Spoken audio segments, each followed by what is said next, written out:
Good afternoon, students. Good afternoon, ma'am. How are you all?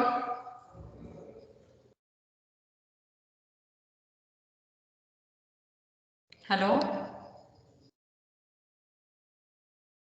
Am I audible? Yes, ma'am. Yes. Yes, ma'am. So, okay, today we are just discussing one short topic that is a demonstration. So, it will not take much of the time since it is not feasible for us to carry the models over here. We have just made a PPT of the embryology models, general embryology models. So, these you can see again after coming back just to give you a outlook how the models are there. So, we are taking this class. So once you come back, you can go through them once again. So these models will be kept for you all in the Viva embryology. For Viva, they will be asking these models and some theory related to it will be asked for you all. So you have to know about these models. Whatever topics we have covered in general embryology till now, there are some models related to it. Not all the topics, so some models are there. So you have to go through them. So first is the most important one. So this is the model of what? So these are the models which we have in our museum. So you can go through them later. So it will be shown to you all again later. So this is the model of the female reproductive organs. So both the internal organs, not the external, the internal female reproductive organs you can see here. So can anyone tell what are the parts? Can you see the pointer, laser pointer? Yes, ma'am. Yes, ma'am. Okay. So what is this? What is Uterus. this? Uterus. So what are the three parts of the uterus? What are the three parts of the uterus? Fundus. Huh. Body. Huh. And And cervix. cervix. Okay. So the part of the uterus above the two entrance of the two uterine tubes. So this part will be called as the fundus. This is the body. So body contains what? What is this cavity called as? What is this cavity? Uterine Uterine cavity. cavity. Uterine cavity. Okay. So the part of the uterus above the entrance of the two uterine tubes is called as fundus. This is the body. Body contains the uterine cavity. Uterine cavity does not extend into the fundus. So it is confined only to the body. And the next part is called as the cervix. So this is the lower part which is called as the cervix. So it is separated from the uterus by a constriction which is called as the internal os externally, which corresponds with the isthmus of the uterus. So this is called as the internal os of the cervix. So this part is called as the cervix and this contains a fusiform canal which is called as the cervical canal. Just like the uterine cavity, there is a cervical canal which contains numerous longitudinal folds. So this is the cervix. Okay, and this is the, what is this part? Lower tubular structure. This is called Vaginal as the canal. vagina. Vaginal Okay. So canal. cervix communicates with the vagina through what? What is this called as? External os. Okay.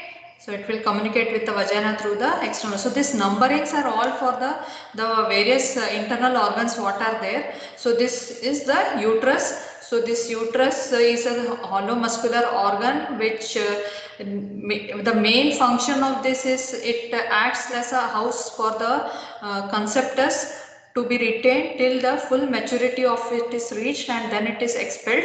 So this is the uterus. Okay, so this is all the uterus. So structurally it has got the endometrium, the myometrium and the perimetrium.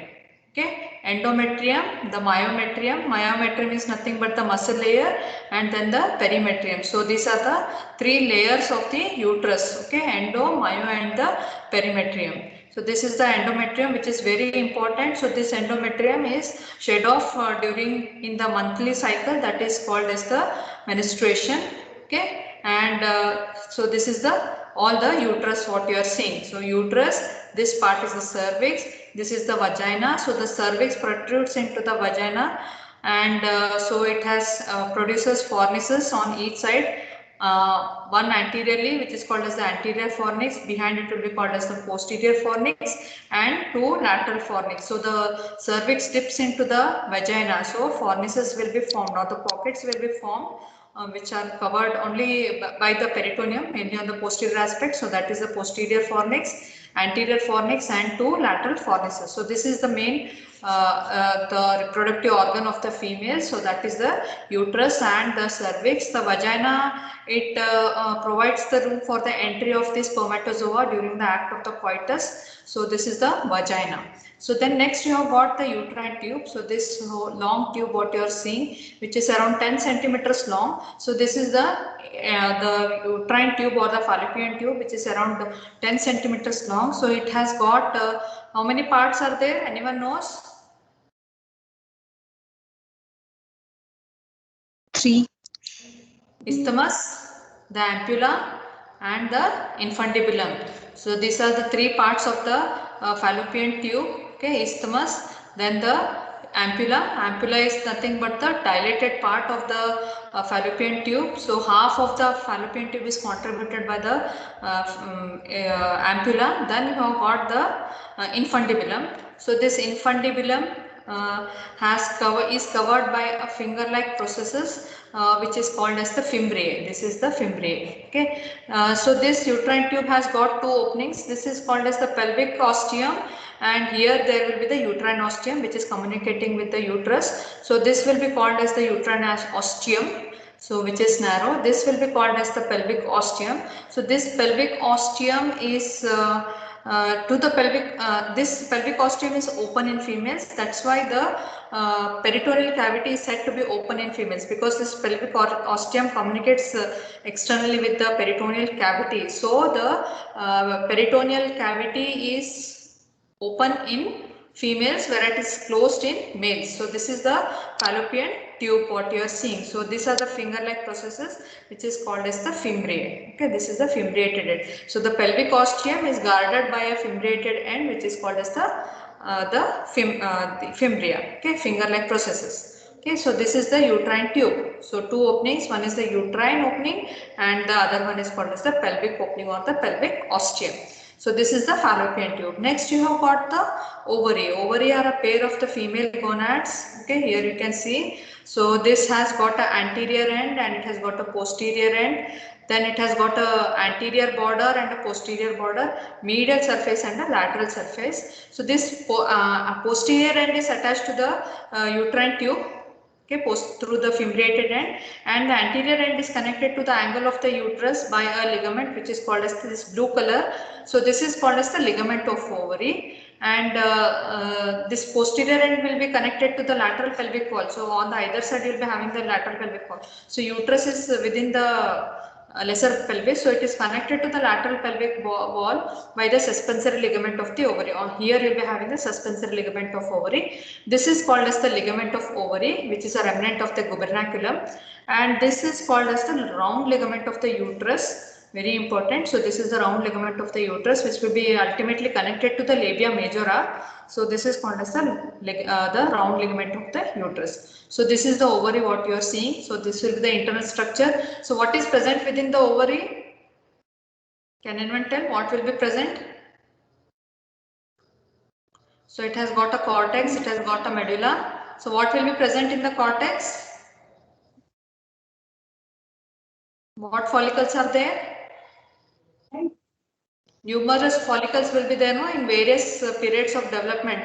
You have got the primordial, primary, secondary and the tertiary or the Graafian follicle, and you see the corpus luteum, corpus albicans. So all the follicles in the various stages of the development you can see in the cortex. Okay, so this is the ovary. So it is suspended to the upper end of the uterine tube by a fold of the broad ligament. So this is called as the mesoovarium.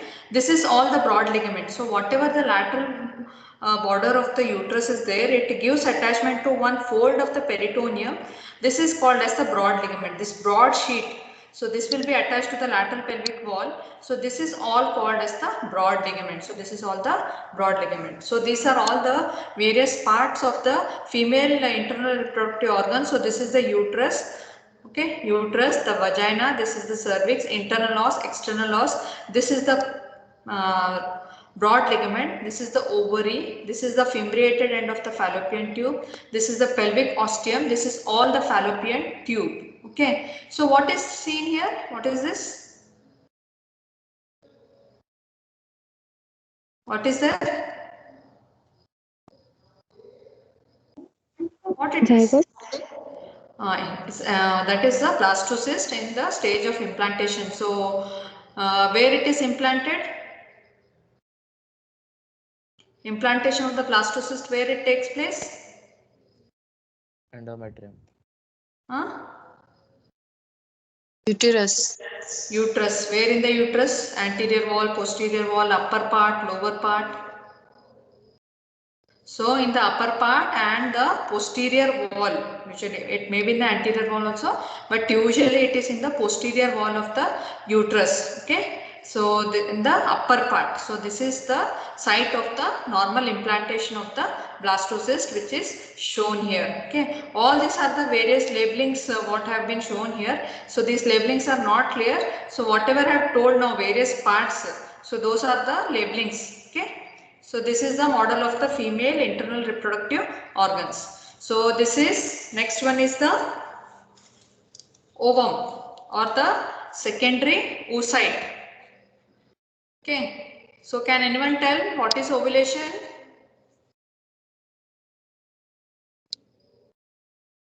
What is ovulation? Define ovulation. So if you get this model for Viva discussion, okay. So these are the questions which will be asked. Can anyone define what is ovulation?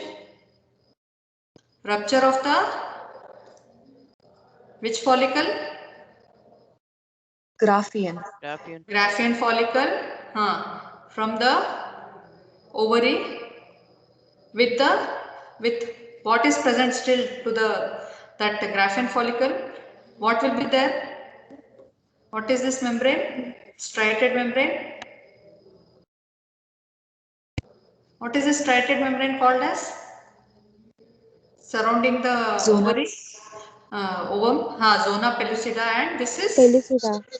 this is Corona radiata. corona Corona radiata. radiata. So it is a rupture of the Graphian follicle with the release of the secondary oocyte covered by the zona pellucida and the corona radiata. So that is called as the ovulation. Okay, so this is the model of the ovum, human ovum. So which is the largest cell, around 140 microns in diameter, and that secondary oocyte will be called as mature ovum.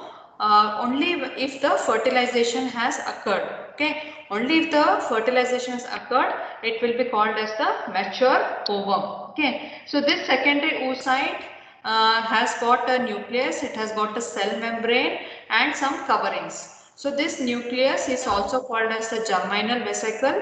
It has got a prominent nucleolus which is called as the germinal spot. This nucleus is eccentrically placed.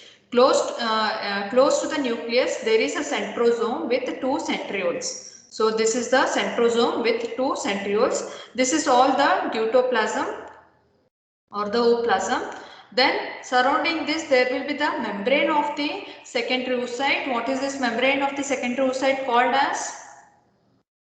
Vitelline membrane. Vitelline membrane. So this will be the vitelline membrane. Then surrounding it, there is a one striated membrane which is called as the zona pellucida. In between the vitelline membrane and the zona pellucida, there is a space which is called as the perivitelline space to accommodate what? What will be present within this perivitelline space after the divisions? So once the cleavage division has started or the mitotic division has started, there will be two cells. So or after the completion of the second meiotic division, that is if the fertilization is occurred, Polar body. first is already there, second polar body. Okay, so that will be present. The polar bodies will be present within this perivitelline space. So this is the nucleus. nucleus with the nucleolus. This is the centrosome with 2 centrioles. This is all the deutoplasm, and this is the perivitelline space with the polar bodies. This striated membrane is called as the zona pellucida. So this zona pellucida is a striated membrane formed by the interdigitation of the microvilli of the oocyte cells of the oocyte and the follicular cells. So both will merge together and form this striated membrane, which is called as the zona pellucida. I am not going to the details of what is zona pellucida, what is its function. So I assume you all know it. Very important part. This is the zona pellucida. Surrounding the zona pellucida, there are some cells which are initially called as the cumulus ovaricus. Next, most of the cells will disintegrate. Only some part will remain around the zona pellucida, which is called as the corona radiata. These are all the follicular cells. So this is called as the corona radiata. So these are the obstacles which the sperm has to encounter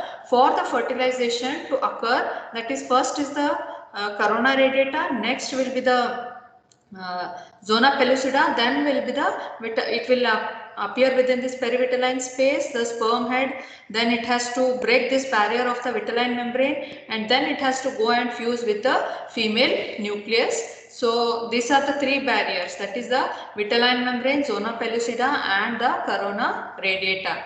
So this is the model of the human ovum, which is the around 140 micrometers in diameter. The other thing is the deutoplasm.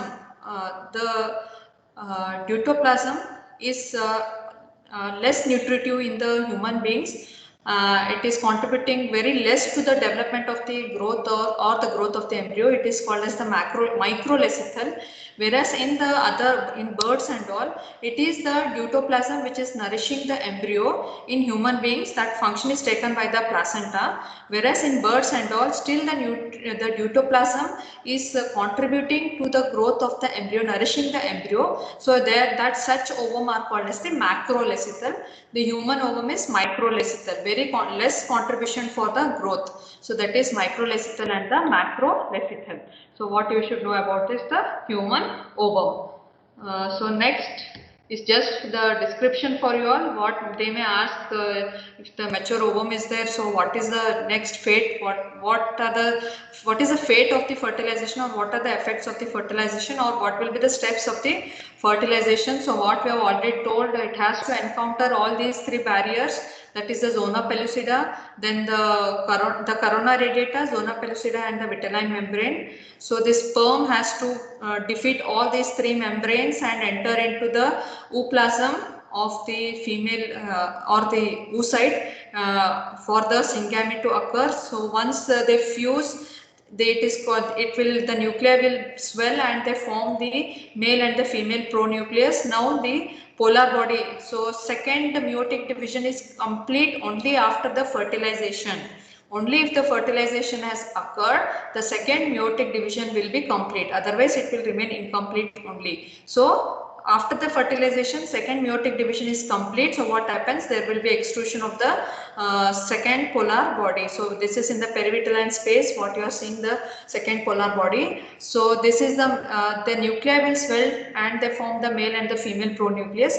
Later, what happens? The nuclear envelopes will disappear and there will be replication of the DNA. Okay, from N to 2N DNA. So the chromosomes will arrange themselves in the equatorial plane. Then they will divide, okay, forming 2 cells. Okay, so we tell zygote is a single cell. No, it is not a single cell. It is made up of 2 cells. Okay, so they will split longitudinally. So what happens? There is formation of the 2 cells. So this is the zygote now what you are seeing. Okay, this whatever the centrosomes are there. So they will arrange themselves in the opposite to nucleus. So there will be division. So this is showing the various stages of the fertilization and what will be the effects of the fertilization. So what is the first what we have told, the effects of the fertilization. So first will be the completion of the second meiotic division. So that is the first effect of the fertilization. Once the fertilization has occurred, there will be the completion of the second meiotic division. The next is the initiation of the cleavage division. So there will be initiation of the cleavage division once the fertilization has occurred. So what is cleavage? What is cleavage? What is cleavage? What is cleavage division? Can anyone tell?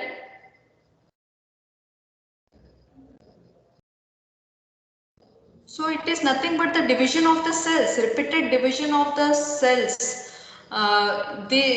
Zygote is 2 cell stage. Okay, so later it will become 3, 4, 6, 8. So there is repeated mitotic division of these cells. So why this is there? To restore the normal cytoplasmic volume of the cells. So there will be initiation of the cleavage division. So this is what is showing the cleavage division. So this is the 2 cell stage. So you can see this is for the indication of the mitosis. So next again, so what we have told, this cleavage will go on, so up to 32 stage. So many stages are there. So from 12 to 16 cell stage, it will be called as the morula. So 2 will become 3, again 3 will become 4, 4 will become 6, 6 will become 8, 8 will become, next is the 12, so on the cells will be go on dividing. So the 12 to 16 cell stage is called as the morula. Why it is called as the morula? It resembles the mulberry fruit. So here this stage will resemble the mulberry fruit. That's why the name has been given as the morula. So this is all the cells which are undergoing the division, what you are seeing. So this is the model of the morula, what you are seeing. So this is showing the division, how the division is mitosis is taking place. Okay. So now what happens ultimately, this morula will form the cells will align themselves, and they will differentiate into two types of cells. One is the outer layer of the cells and the other one is the inner layer of the cells. Very minimum intercellular space is present between these cells. So this is the outer layer. Outer layer of the cells will gradually thin out or flatten out, and they're connected by the tight junctions. These cells will form the trophoblast. Whatever the inner cell mass is there, or whatever the inner layer of the cells are there, they are large, they are spherical, and they will go and fix to the one part of the trophoblast. So these cells are called as the embryoblast, okay, or the inner cell mass. So this inner cell mass is also called as the embryoblast. The part where it is fixed to the blastocyst, so this part will be called as the embryonic pole. This remaining part will be called as the embryonic pole. Similarly, the trophoblast which is near to the embryonic pole will be called as the polar trophoblast. This all part will be called as the mural trophoblast. So almost there are 105 cells which are present in the blastocyst. Okay, 105 cells are present in the blastocyst. Of that, only 8 cells will contribute to the inner cell mass, which is forming the embryo proper. This is the outer cell mass or the trophoblast. So this again, trophoblast will be dividing into syncytial trophoblast, cytotrophoblast. So that is different. So this trophoblast is different. It is forming the nutriting covering of the embryo, that is mainly the placenta. So this is the trophoblast and this is the embryoblast, which is contributing to the embryo proper. So in the cleavage division there are two types of division. One is called as the holoblastic division and the other one is called as the meroblastic. Can anyone tell what is holoblastic and what is meroblastic division?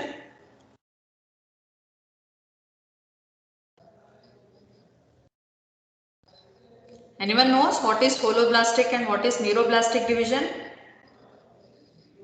So, okay, the human ovum, the cytoplasm or the deutoplasm is very less. So, whole of the cell is undergoing the cleavage division. So that when whole of the cell is undergoing the cleavage division, such type of division is called as the holoblastic. Holo is whole of the cell is undergoing the division.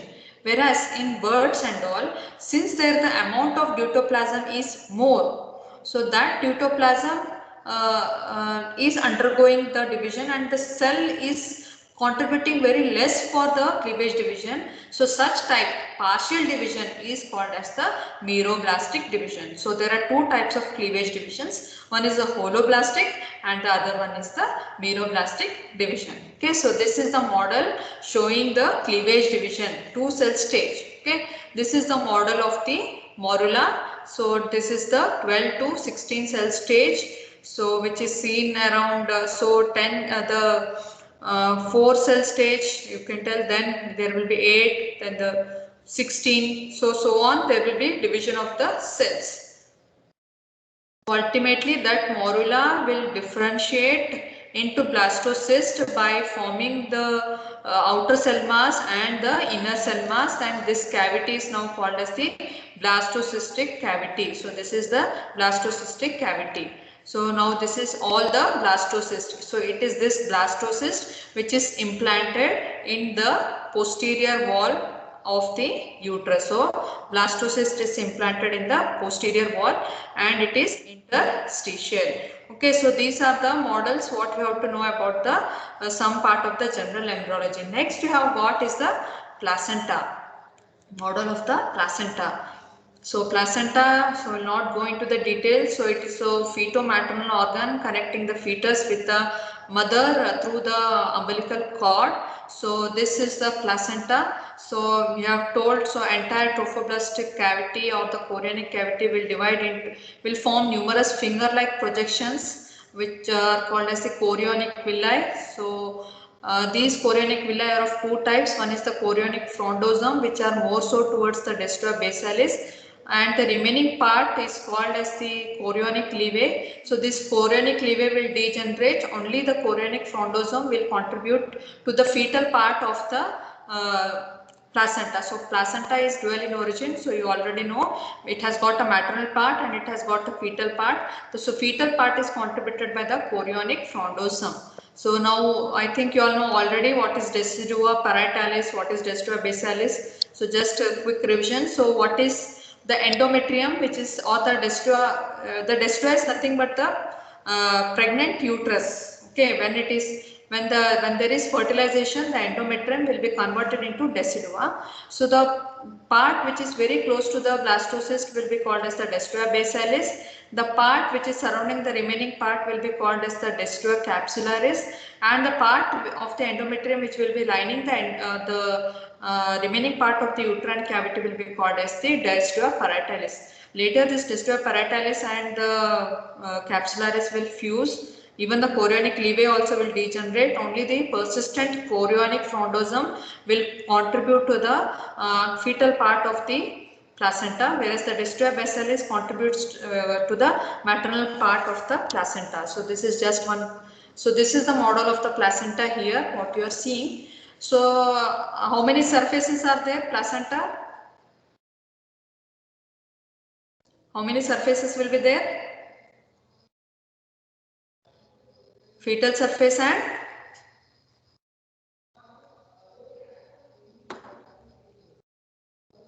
are you listening?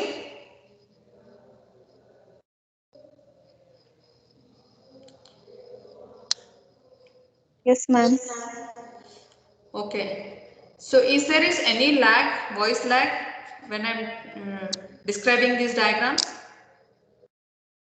No, ma'am. Okay. So this is the model of the placenta. So the placenta gross anatomy, when you see, it has got a fetal surface. So in this actually this model, what they have tried to show is both the surfaces. This is the maternal surface, though it is smooth. Actually it is not smooth, so it is rough because of the presence of the cotyledons. And this is the fetal surface, which is smooth, and it is covered by a membrane which is called as the amnion. Beneath the amnion there will be numerous radiating umbilical vessels, and at the center there will be attachment of the umbilical cord. So this will be the fetal surface. This is the maternal surface, what they have to show here, but it is not smooth. It is mapped out into 15 to 20 areas. rough area, polygonal areas which are called as the cotyledons. So this is the maternal surface you can see here. This is the peripheral margin which is continuous with the fetal membrane made of the fused desura parietalis capsularis and the chorionic levae. So this is the peripheral margin. This is the maternal surface, what you can see, which is rough. So these are all the fetal cotyledons, maternal cotyledons. They are separated by a fissures. So this fissure will be occupied in deep at the depth by the placental septum. So these gaps what you are seeing, so these are all called as the fissures. This is the fetal surface showing the attachment of the umbilical cord close to its center. This is the smooth membrane which is called as the amnion. Beneath the amnion there are numerous vessels which are radiating, which are nothing but your umbilical vessels. So this is the fetal surface and the maternal surface. Same thing they have tried to show here, but only thing this maternal surface is not smooth, it is rough, mapped out into cotyledons. Okay, so fetal and the maternal surface. Now this is just to show the placenta is made up of a destrual plate, a chorionic plate, and intervening between them there is an intervillous space containing numerous stem villi. This intervillous space contains the maternal blood. So this is the destrual plate. So this destrual plate is made up of the stratum spongiosum of the destrua basalis, and it has got a the inner and the outer syncytiotrophoblasts, and in between them there will be a cytotrophoblastic shell. There is a formation of the cytotrophoblastic shell. So these are the layers which contribute to the destrual plate. This is the chorionic plate which corresponds to the fetal part of the placenta. So it is made up of the from fetal to maternal side, the primary mesoderm or the extra embryonic mesoderm containing the fetal blood vessels, the cytotrophoblast and the syncytiotrophoblast. The cytotrophoblast and the syncytiotrophoblast. So dark green is your the light green is your cytotrophoblast, and the dark green is your syncytiotrophoblast. Okay, so this is the fetal plate and the chorionic plate, which is having this mesoderm, fetal blood vessels, the cytotrophoblast and the syncytiotrophoblast. In between them you have got the intervillous space. So this intervillous space contains the maternal blood. So from the chorionic plate you have got numerous branching, the anchoring villi which are fixed at one end to the chorionic plate and at the other end to the basal plate. So these are all called as the anchoring villi. There are numerous branching villi from them, okay, arising from them. So this along the maternal part you have got the fissures. Deep to these fissures you have got the placental septum which extend from the destrual plate, but they fail to reach the chorionic plate. So this placental septum, the area between the two placental septum is called as the maternal cotyledon. Each of the cotyledon contains around 1 to 3 stem villi. Okay, each of the cotyledon there will be 1 to 3 stem villi.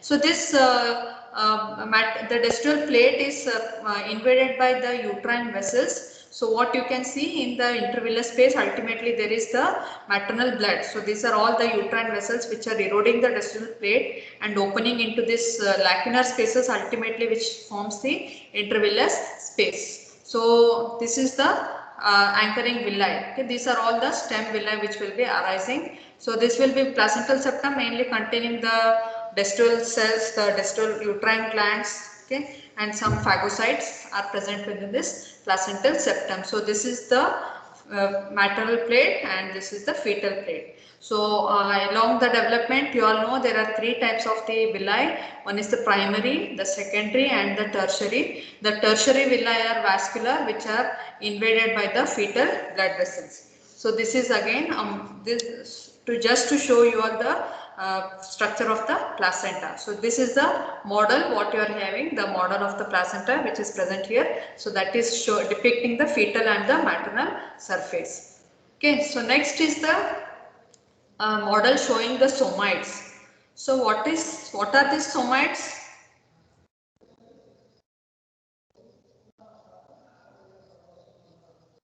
What are somites?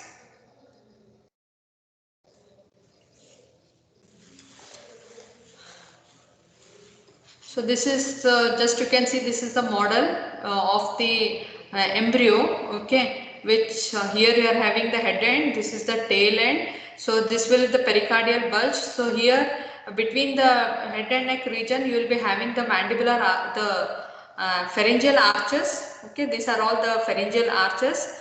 So this is the optic placode. So this is the pericardial bulge. So here having the attachment of the umbilical cord. So this is the tail fold, this will be the head fold. So these are all the cubical masses what you are seeing. So these are all called as the somites. So where are these somites seen? In which part of the mesoderm? In which mesoderm you see these somites?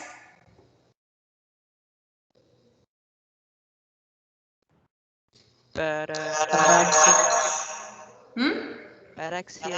Paraxial mesoderm, yes, correct. The intraembryonic mesoderm is divided into three parts: the paraxial, the intermediate, and the lateral plate mesoderm, the intraembryonic mesoderm. So this paraxial mesoderm is again divided by a longitudinal groove. Okay, so this paraxial mesoderm, whatever this paraxial mesoderm is there, it is differentiating into cubical masses which are called as the somites or the metameres. Okay, these are all the somites. So the paraxial mesoderm are, so numerous clefts will appear within this paraxial mesoderm. Okay, so those cubical masses which will be formed, so these are called as the somites. So these somites will be segmented caudal to the notochord. Whatever the cranial somites are there, they are unsegmented, whereas the caudal somites, they are segmented.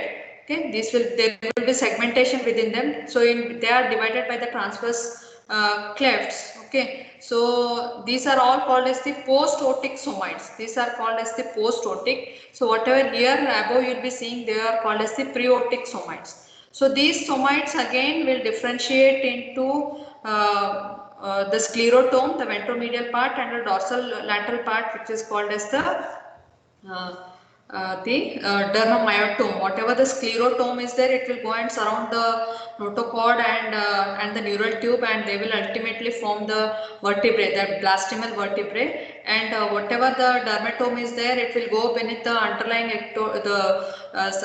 overlying the ectoderm, and it forms the dermis. Whereas the myotome, they will form whatever the skeletal muscle related are there, so that will form the skeletal muscle, the myotome. So those are the somites. So how many somites are there? So these are usually seen prominently in the 4th week. So 4th week of development is also called as the somite period. So it is around 20 to 30 days you will be seeing the growth of the somites, and somites help in the determination of the age of the embryo. Okay, so just the first one is situated just along the caudal part of the notochord. Whatever the 4 cranial somites are there, they are called as the occipital somites. So this will mainly help in the formation of the base of the skull. Okay, remaining part they will be helping in the formation of the vertebrae and all.